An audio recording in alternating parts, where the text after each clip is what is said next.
Let's talk about the Constitution. Before we start, I'd like to make the request that you watch the video all the way through and listen very carefully before commenting. This is one of those kinds of conversations where people tend to listen to a few seconds, jump to a conclusion, and start making accusations that are completely off base. So please, take a deep breath and get ready to question some things that you aren't used to questioning. In our previous video, we asked you to consider how you would face a post-collapse America. One where there were multiple factions who each had their own ideas of how to live. And I asked you how you would deal with rebuilding in the face of those radically incompatible ideologies. Those who want socialism, those who want a resource-based economy, those who want to restore the Constitution, those who want anarcho-capitalism. Now what I put forth is that you have three options for dealing with this situation. One, you try to convert everyone else to your plan. Two, use violence to force everyone into your plan. Or three, you allow people to choose their own plan and you choose your own. The third option is based on the non-aggression principle. In reality, these same three options face us right now in every single society on this planet. But people don't acknowledge that. People think that somehow the government and some pieces of paper give the government the right to use force to compel compliance. Our current paradigm is based on a combination of options 1 and 2. Essentially, we try to convince everyone that our way is right, but if all else fails, we stick a gun in their face. Of course, you, the peaceful, law-abiding citizen that you are, would never do that. You would never stick a gun in someone's face. I'm sure you're above that. So instead, you hire someone else to do it for you. Law enforcement. No one likes to look at it like that because it's less than flattering. But that's what it is. Society hired a middleman to enforce their violence for them. Unfortunately, you no longer control that middleman because he's realized that he can do whatever he wants. After all, the government has the monopoly on violence. What are you gonna do? Now, a lot of people balked at option number 3, and many people attacked the non-aggression principle with arguments that clearly demonstrated that they didn't understand it at all. First of all, the non-aggression principle is not pacifism. The non-aggression principle simply states that you do not attack someone who is not being violent. It does not call for you to refrain from defending yourself, your family, or someone else who's being attacked. To the contrary, a fierce response with overwhelming force is the best way to ensure that the non-aggression principle is respected in the future if someone decides to cross that line. Now, some people tried to call the non-aggression principle utopian, claiming that this isn't how the world works. This is just asinine. I'm sorry, but you guys need to think a little bit more before you just start making comments like this. The non-aggression principle already is the standard that we hold to in our day-to-day social interactions. When you hang out with your friends, when you go to the store, when you mingle in a crowd, you live by the non-aggression principle. If you don't, then you probably get in a lot of fights. If you were in a line of people waiting for tickets at a movie theater, for example, we all understand that it's inappropriate to start pushing or punching people to get them to give us their place in line. And by the same token, you understand that if someone does come up to you and start pushing you or punching you, you have the right to defend yourself. There's nothing utopian about it. It's just common sense. It's just common decency. For some reason, people have this absurd notion that these principles are nullified if the person using violence and intimidation is wearing a badge or a special uniform. To be perfectly blunt about this, you guys who believe that a badge or a uniform somehow nullifies basic morality are the ones with magical thinking. The non-aggression principle just calls that magical thinking into account. Now, not surprisingly, some of the strongest resistance to the concept of the non-aggression principle came from the constitutionalists. Now, this is where we get into some delicate territory and where you really need to listen carefully. If you've watched any number of my videos, I'm sure you've heard me addressing the police and military in regards to their oath, asking them to remember their oath to defend the Constitution. And I fully intend to make other videos in the future calling for the same thing. Now, those who look at the logical implications of the non-aggression principle might be wondering how these two ideas can be reconciled. And I've had people ask me that very question multiple times. So I'll address that here. What it comes down to is this. The Constitution is the last point of reference that we have in our attempt to convince the police and the military to respect our rights. They took an oath to defend the Constitution, and the Constitution is being violated. They aren't upholding the Constitution, and as a result, the United States has become a full-fledged police state dictatorship involved in dozens of undeclared wars and covert operations across the globe.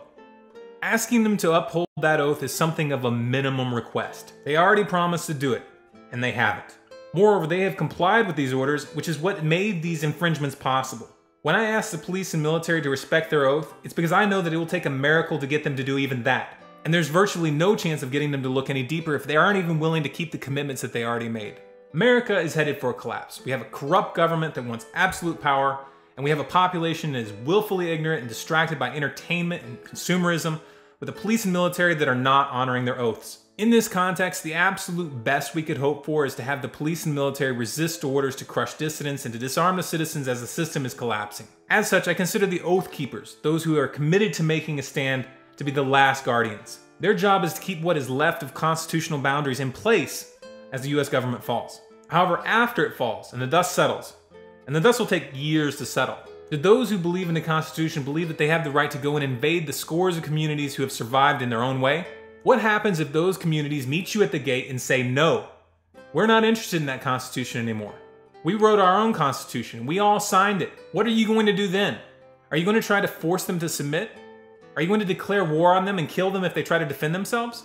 Don't sugarcoat this. Don't just say defending the Constitution when what you're really talking about is killing people who don't want to go along with what you want to do. Say what you mean what you say. There are going to be a lot of people who aren't going to accept you forcing that document down their throat. And you're going to have to choose whether you use violence to get your way. Now, for those of you who think that what I'm proposing here is some kind of radical anti-American ideology, consider for a moment that Thomas Jefferson himself stated that every generation should rewrite the Constitution, because he considered it illegitimate to have men that aren't even alive dictate how the next generation is going to live. But let's take it a step deeper. Say I write my own Constitution on a piece of paper and I get my friends to sign it. And this new Constitution dictates a system of government and taxation and law enforcement. Do I have the right to force you to abide by it? Why not? I'll tell you why. Because a contract isn't valid unless all parties implicated are fully informed as to the terms of the contract and sign that contract voluntarily. No group of us can just arbitrarily get together, write a contract, and impose it on people who didn't sign it. So what makes this Constitution any different? This piece of paper written 200 years ago by a group of aristocrats that claimed to establish a government with the right to take property by force via taxation from any person who will ever live in the landmass of the United States in perpetuity, and to establish a Congress comprised of people that weren't even born yet, to make laws dictating the behavior of people who weren't even born yet, even though none of the people who were going to be ruled over in this manner had a chance to look at the terms of the contract and decide one way or the other. I'll tell you what this is. It's collectivism. It's the social contract. It's the same thing that conservatives are always accusing the liberals of. The reality of the matter is both liberals and conservatives are collectivists that use force to get what they want. The entire idea that you can use violence on people today because someone 200 years ago said that you could is an absurdity. Okay, so let's take a step back. You want a constitution-based system. Great, write that constitution. Do it now. Write that constitution and start finding people who are willing to sign it. Those who do sign it have agreed to its terms, and by that logic, they should be bound to those terms. But those who choose a different constitution cannot be bound by yours if they didn't sign yours, any more than the American people can be forced to abide by the French Constitution. It is of utmost importance that you come to terms with this right now, because if you don't, you'll have to learn it through war, and you might not win that war. What it comes down to is don't pick a fight with people who don't want to fight. That's the non-aggression principle. It's as simple as that. Now, I know I just got through saying some things that are going to set some people off. Once again, I'd like to request that you sit with this for a moment and think about it before you comment. If you're going to respond, use logic, address the specific arguments, and counter them rationally. Don't just throw out catchphrases or one-liners. Don't get emotional. Don't just repeat something that someone else told you. Step outside of your habits for just a few minutes and allow yourself to consider a different paradigm. If you want to live in a world where people let you live the way you want to live without using violence to make you do what they want, then share this video with your friends, post it on Facebook, post it on Twitter. If you want to change society, you have to change the way a society thinks about things. Changing the structures without changing the thinking accomplishes nothing. If you want more content like this, be sure to subscribe to this channel, Storm Clouds Gathering on YouTube. Follow us on Facebook at facebook.com/StormCloudsGathering and Twitter at Collapse Updates. And you can keep up with everything we're doing on StormCloudsGathering.com. Also remember, Wednesday nights, which is tonight, 10 p.m. Eastern, we have our roundtable discussion. It's uncensored, you can call in and bring up any topic you want.